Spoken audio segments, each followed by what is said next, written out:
হযরতে ফাতেমাতুজ জোহরা রাদিয়াল্লাহু তাআলা আনহা হযরতে আলীকে বলতেছেন, ওগো আমার মাতার মুকুট, ওগো আমার আকা, অনেক দিন হয়ে গেল রাসূলের দরবারে আমরা হাজিরি দেইনি, চলেন গো আমরা একটু রাসূলের দরবারে হাজিরি দেই। আমার আকা মুস্তাফা সাল্লাল্লাহু তাআলা আলাইহি ওয়াসাল্লাম আমার জন্য আপনার জন্য কান্না করেছেন।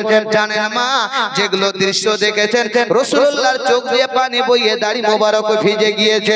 কোথায় দৃশ্যটা দেখলো, কে দেখালো? দৃশ্যটা দেখিয়েছেন জাহান্নামের দরওয়ান মালিক আলাইহিস সালাম। কি দৃশ্য দেখলেন? একটা মেয়েকে নিচের দিকে আপনার চুল ঝুলিয়ে আপনার ঝুলিয়ে রেখেছে, বাঁচাও বাঁচাও বলে চিৎকার করেছিল। আমার রাসূলুল্লাহ জিজ্ঞাসা করলেন কে? সেই ব্যক্তি বলে, তোমরা এই জায়গায় কিছু শুনবে না। ওগো নবীজি আর একটু আগে বাড়ুন, একটা একটা করে দৃশ্য দেখে। একটা মহিলার হাত বাঁধা, পা বাঁধা, আপনার বলা হয়েছে গাল দিয়ে আপনার রক্ত বয়ে বয়ে যায়, আপনার চিল্লাতে পারে না, শুধু দুই গাল দিয়ে রক্ত বইয়া যাচ্ছে। এবার 3 নম্বর দৃশ্য রাসূলুল্লাহ দেখলেন, একটা মহিলার হাত বাঁধা, পা বাঁধা, বুকের মধ্যে দাউ দাউ করে আগুন জ্বালানো হয়। ওই মহিলাটা বাঁচাও বাঁচাও বলে চিৎকার করে। 3 নম্বরে যেটা হলো, 4 নম্বরে একটা মহিলাকে বাবা আগুনের মধ্যে ফেলা হলো, আগুন থেকে আবার উঠানো হলো। ওই মহিলাটার কি ভুল ছিল? 5 নম্বরে যেই দৃশ্যটা দেখা হলো, একটা মহিলা আপনার বলা হয়েছে গাধার মতো রং হয়েছে, শুকুরের মতো তার চেহারা হয়েছে, আর একটা মহিলাকে জাহান্নামের তক্তার মধ্যে শুইয়ে দেওয়া হয়েছে, সাপ বিচ্ছু ঘিরে নিয়ে তাকে দর্শন দিচ্ছে। ওই মহিলাটা বাঁচাও বাঁচাও বলে চিৎকার করেছিল, কিন্তু বাঁচানেওয়ালা কেউ ছিল না মা। এই 6টা দৃশ্য দেখার পরে আমার রাসূলুল্লাহ যখন জিজ্ঞাসা করেছেন এরা কারা, ওই জাহান্নামের দরওয়ান মালিক আলাইহিস সালাম বলেছিল শেষ নবীর উম্মতিরা যারা হবে তাদের এই অবস্থা হবে। আমার রাসূলুল্লাহর চোখ দিয়ে পানি বইতে বইতে দাড়ি মোবারক পর্যন্ত ভিজে যায়। জাহান্নামের দরওয়ান মালিক আলাইহিস সালাম বন্ধ করে দিলেন। আমার নবী বলতেছেন, মালিক আমি একটা একটা করে দৃশ্য দেখছিলাম, বন্ধ করলে কেন বলো? ওই রাহমাতুল লিল আলামিনের কথা শুনে জাহান্নামের দরওয়ান মালিক আলাইহিস সালাম বলে, ইয়া রাসূলুল্লাহ, ইয়া হাবিবাল্লাহ নবীজি, আপনার এক ফোঁটা চোখের পানি যদি এই জাহান্নামের গাড্ডায় পড়ে যায়, এটা আর জাহান্নাম থাকবে না, জান্নাতের ফুল বাগিচা হয়ে যাবে। আয় মুসলমান, যেই নবী মুস্তাফার চোখের পানিতে জাহান্নামের আগুন হারাম হয়ে জান্নাতের ফুল হতে পারে, সেই নবীকে তুমি তোমার আমার মতো বড় ভাই কি করে বলতে পারলে? ওই নবীকে মুর্দা তুমি কি করে বলতে পারলে? আকা মুস্তাফা এই দৃশ্যগুলো দেখে বাড়িতে কান্না করে, চোখগুলো আপনার লাল লাল হয়ে গেছে, হাতের তালুগুলো আপনার উপরে ফেলে আপনার কান্না করতেছে।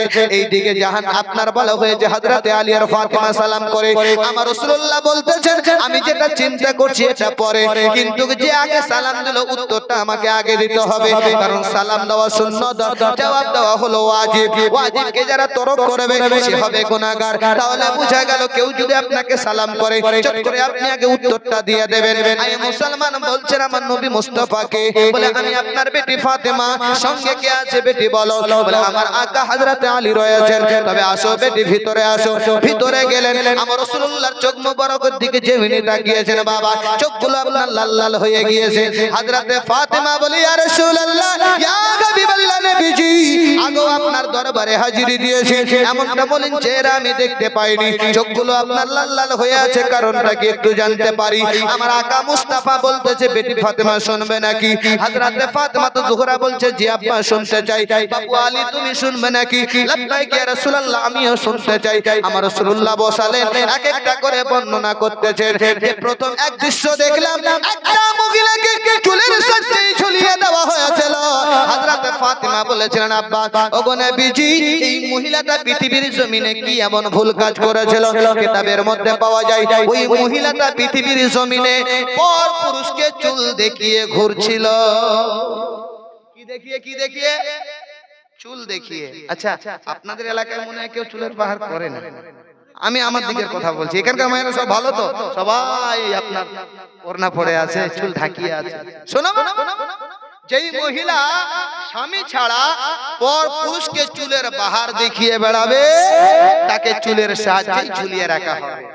অনেক মা আছে এখানে, অনেক বোনেরা টিউশন যায়, স্কুল যায়, কলেজ যায়, কেউ কেউ চুলের লেজ ছাড়িয়ে দেয়। কি করেন? আচ্ছা, আপনি বাবা হয়ে কোনোদিন ওই বেটিকে বলেছিলেন যে বেটি চুল হেপি করে ছেড়ে কলেজে যেও না, বেটি চুল ছেড়ে ছেড়ে টিউশন যেও না? বলেছি আমি? ওই মহিলাটাই কাল কিয়ামতের ময়দানে যখন জাহান্নামে যাবে, আমার আল্লাহ পাক বলে, বান্দি আর কি তোর কি বল? বলবে, আল্লাহ যার জন্য আজকে আমি জাহান্নামে যাচ্ছি, ওই বাপ যার কাছে আমি লালিত পালিত হয়েছি, ওই বাপ আমাকে কখনো মাথার কাপড়ের কথা বলেনি, ওই বাপ আমাকে শিক্ষা দেয়নি, তাই ওই বাপের বুকের উপর চড়ে আমি জাহান্নামে যাব। দৃশ্যটা ভালো হবে না খারাপ? খারাপ হবে। আচ্ছা, পরপুরুষের যারা চুল দেখিয়ে ঘরে, তাদের আযাবটা কি হবে? চুলের সাহায্যে ঝুলিয়ে রাখা হবে। যদি আপনি এখনো নিজের দাদা হয়ে মনকে যদি এখনো সতর্ক না করেন, কাল কিয়ামতের ময়দানে সাক্ষী দেবে, দাদা ছিল আমাকে পর্দার কথা বলেনি।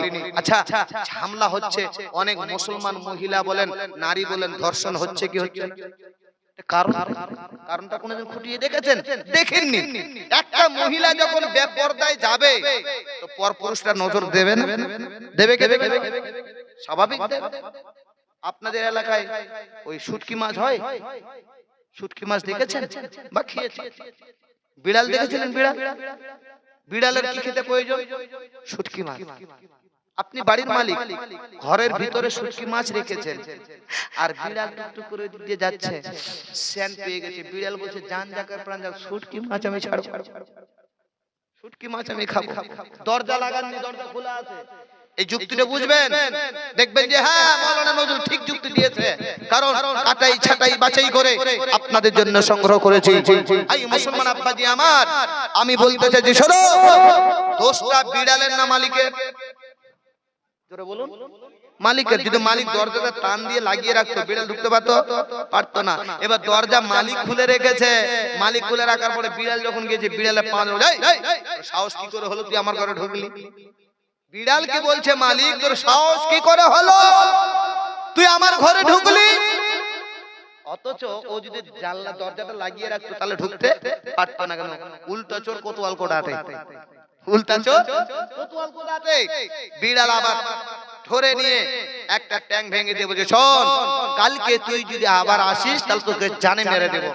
আবার পরের দিন কি হয়েছে? আবার দরজা খোলা। বিড়াল বলছে, একটা পা গেছে, যা, আবার যদি মরতে হয় মরতেও রাজি, কিন্তু শুটকি ছাড়তে রাজি, শুটকি ছাড়তে রাজি নয়। ভিতরে আবার ঢুকেছে, মালিক বলছে, আবার ঢুকেছিস? বিড়াল বলছে, আমি ঢুকবো না, তুই কি করো? দরজা লাগিয়ে রাখতে পারিস? অনুরূপ ভাবে তোমার বেটি ধর্ষণ হচ্ছে, তোমার বোন ধর্ষণ হচ্ছে, হবেই তো। তুমি বেটিকে, তোমার বোনকে পর্দার কথা বলেছিলে? বলনি তো? মাঝে রাস্তাঘাটে ধর্ষণ হবে, আর হচ্ছেও। এই মুসলমান আব্বাজি আমার, এই মিশালটা বুঝলে আপনি বুঝতে পারবেন, যারা বাড়ির অভিভাবক, যারা দাদা, যারা বাবা, তারা যদি নিজের বেটিকে, বোনকে সতর্ক দেয়, অবশ্যই সেই বোন বেটিটা হেফাজতে যাবে, হেফাজতে আসবে। কথা ঠিক না? আচ্ছা, আরেকটা কথা, এখানে এক গ্লাস পানি রাখলাম, এখানে এক গ্লাস পানি, এই পানিটা ঢাকা, এই পানিটা খোলা, কোন পানিটা খাবে? কোন পানিটা? বলে ঢাকা পানিটা। জিজ্ঞাসা করব কেন? বলে ঢাকা পানিটা এই জন্য।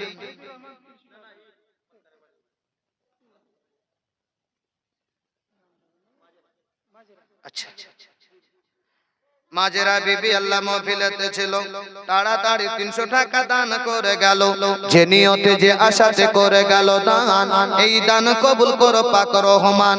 টাকা ভালো, পয়সা ভালো, আরো ভালো সোনা, মরে গেলে পাবি বাবা বাস বাগানের কোনা। ভাত খাও, গোশ খাও, বাবা হজম হয়ে যাবে, মাহফিলেতে দান করিলে বেহেশতেতে যাবে। মাশাআল্লাহ। একজন বেনামি, আল্লাহ দেখছেন, আল্লাহ আলিমুল গায়ব। আল্লাহ, আমি যদি নাম না বলি, আল্লাহ নাম দেখছেন এবং জানছেন। আরো একজন 200 টাকা দিয়েছেন। যাই হোক, 300 টাকা যখন আমার হাতে আসলো, এর জোড়া কেউ হতে পারবে? 300 টাকা এর জোড়া। খালাকনাকুম আজওয়াজা। মাশাআল্লাহ। কি নাম ভাই আপনার? আসগর আলী আল্লাহ মাহফিলেতে ছিল, তাড়াতাড়ি 300 টাকা দান করে গেল, যে নিয়তে যে আশাতে করে গেল দান। এই দান কবুল করো পাক রহমান, আমিন আমিন আমিন হাজারো আমিন। মোদের দোয়া কবুল করো রব্বুল আলামিন, জোরে বলুন আমিন।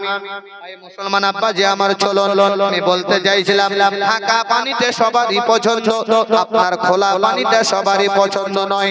বলতে চাই রে বোন, তুমি স্কুল যাবে, কলেজে যাবে, ভার্সিটি যাবে, টিউশনে যাবে, তোমাকে কোনো বাধা দেওয়া হবে না।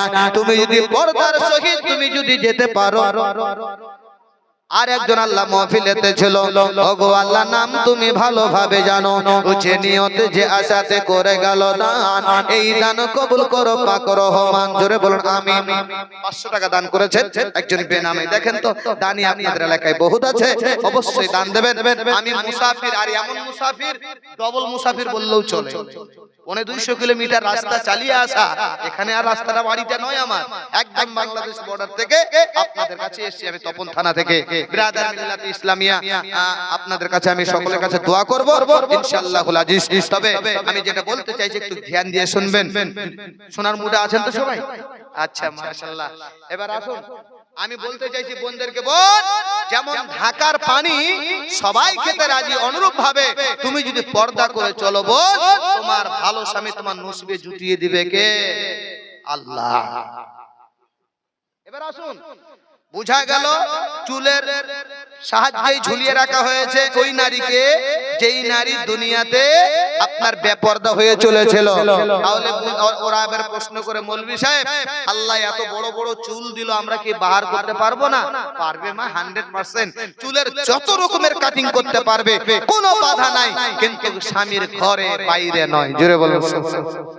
স্বামীর ঘরে কাটিং করেন, কিন্তু এখন পুরোটাই উল্টো। স্বামীর ঘরে আছে তো একদম খোপা বেঁধে সুন্দর করে আছে, আর যেমন বাইরে বাজারে গেলে তো খোপা খোলে, তো কাকে ঠুকবে না, তো কি করবে ওকে? বেহায়া নারী হবে কি হবে না? চলুন, 1 নম্বর হলো। 2 নম্বরে যেটা বলা হলো, এই গাল দিয়ে আপনার ঝরঝর ঝরঝর করে পানি বইয়া যায়। এই মহিলাটার দোষ কি ছিল? মহিলাটা পৃথিবীর জমিনে কি এমন গুনার কাজ করেছিল?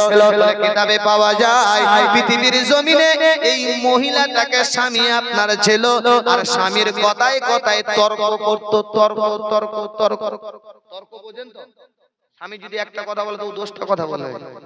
আপনাদের এলাকায় এরকম মহিলা নাই, আমি অন্য জায়গার কথা বলছি, অন্য জায়গায় পাওয়া যাচ্ছে যে স্বামীর সঙ্গে সঙ্গে তর্ক করে।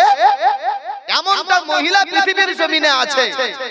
এক স্বামী আর স্ত্রী, স্বামী আপনার গরিব, খেটে খামিয়ে আসে, দুপুরবেলা যেমনই আসে তেমনই ঝগড়া শুরু হয়ে যায়। একদিন দুদিন ঝগড়া চলছে।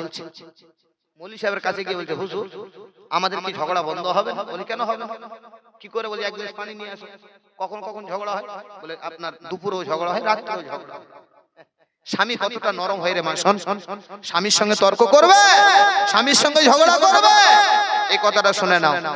তো মৌলভী সাহেবের তো বুদ্ধি কম নাই, সুন্দর করে পড়ে দেবে যে, শোনো তোমার স্বামীকে যখন খেতে দিবে তখনকার পানি মুখে রাখবে, আর তোমার স্বামীর খাওয়া ক্লিয়ার হবে তখন পানি ফেলবে। যখন ঝগড়া হবে, আর ঝগড়া হবে, স্বামী খেতে দিয়েছে, দুপুর বেলা খেলো, পানি কথা বললে তো পানি পড়ে যাবে। তো স্বামী বলে, কি আর কথা কেন বলছে না? কথা বলতে পারছে, কথা বলতে পারছে। তো স্বামী বলছে, বারে কত ভালো হলো, দুপুর গেল, রাত গেল, আবার সকাল যাচ্ছে, আবার দুপুরে আবার কথা বলছে না, পানি আছে। স্বামী বলছে, হাই রে সোনার টুকরা, খলিজা বউ আমার, আসে আসো, তোমাকে আদর করি। পানিটা বলে, পানি ছিল মুখে, ওই জন্য বলতে পারে। রাইটার বলছেন যে একটা স্বামী তার স্ত্রীর প্রতি কতটা দয়াশীল হয়, ও শান্তি ভাবে যদি পাকা হাঙ্গিয়ে একটু খাবার খিলায়, তো ওই স্বামী স্ত্রীর প্রতি রাজি হয়ে যায়। হয় কি হয় না? যেই স্বামী আর স্ত্রী, স্বামী স্ত্রীর উপর রাজি হয়ে যায়, আমার রাসূলুল্লাহ বলেছেন, স্বামী আর স্ত্রী যেই বাড়িতে মিল মহব্বত আছে, আল্লাহর অসংখ্য রহমত তাদের বাড়িতে বর্ষিত হচ্ছে। জোরে বলুন। আজকে ঘুম থেকে দেখেন, স্বামী একদিকে তো স্ত্রী একদিকে, এর